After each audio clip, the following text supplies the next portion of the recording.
New Gen, it's time to start breaking camp.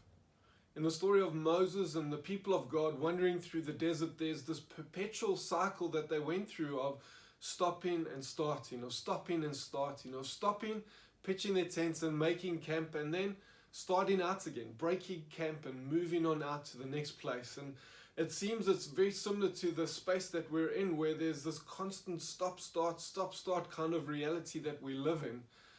But the thing with God's people in the desert was that there was a cloud that they could trust in, that could come and guide and lead them.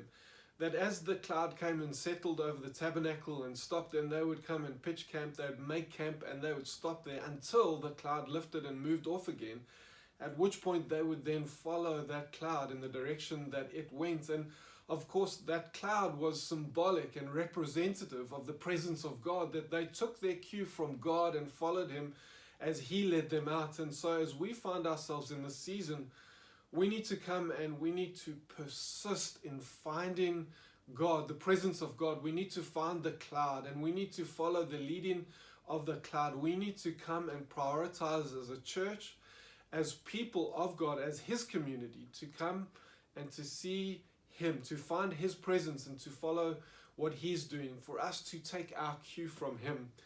And the sense that we've been having as an eldership team over the last couple of weeks is that we're going to break camp soon and imminently. And so, yes, of course, the president spoke this last weekend, and there's an easing of restrictions that comes with that. But the sense is not that we've got permission from the president now to break camp. No, the sense is that God is coming and calling us to break camp. And so in the course of the next couple of days as an eldership team, we will be meeting and we'll be talking around details of what it looks like for us to break camp and what us going out is going to look like.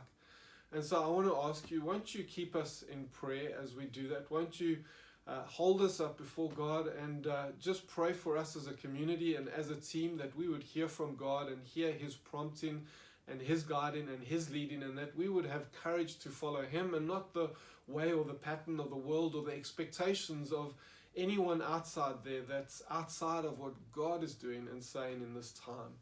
I would so appreciate that and would really encourage you to hold us up in prayer. And this time next week, I hope that we would have details around what it's going to look like for us to break camp in the coming couple of weeks and months ahead. God bless you all.